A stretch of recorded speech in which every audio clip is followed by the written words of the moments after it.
દાહોદ જિલ્લામાં ચોમાસાની અનિશ્ચિતતા અને પ્રકૃતિના બદલતા મિજાજે ધરતીપુત્રોની ચિંતામાં વધારો કર્યો છે. ચાલુ વર્ષે ચોમાસાની મોડી શરૂઆત બાદ હવે વરસાદના લાંબા વિરામ એ સરહદી જિલ્લાના ખેડૂતોની કમર તોડી નાખી છે. મેઘરાજા રૂંટાયા હોય તેમ છેલ્લા 12 દિવસથી વરસાદ નથી વરસ્યો. પરિણામે ખેતરમાં બીજી વખત કરેલું વાવેતર પણ નિષ્ફળ જવાના એંધાણ છે.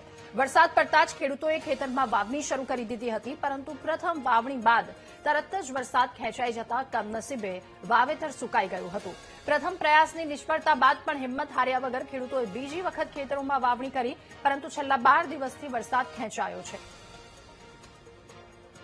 જે આગળ અમે વરસાદ આવ્યો હતો અને જે મોંઘા ભાવનું મક્કી અને સોયાબીનનું વાવેતર કર્યું હતું અને વરસાદ લેટ થવા તે નિષ્ફળ થયું છે અને હવે ફરી બીજી વાર અમે મોંઘા ભાવનું બિયારણ લાવીને વાવેતર કર્યું.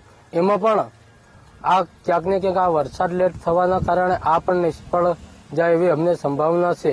વરસાદ આ ચોમાસામાં લેટ આવ્યો અને વરસાદ મોડો બી આવ્યો અને પછી વરસાદ પડ્યો એટલે વાવેતર કરી બી દીધું અને વાવેતર કર્યા પછી ફરી વરસાદ બંધ થઈ ગયો એટલે એ જે વાવેતર કરેલું એ નિષ્ફળ ગયું એટલે બીજી વારનું ફરી વાવેતર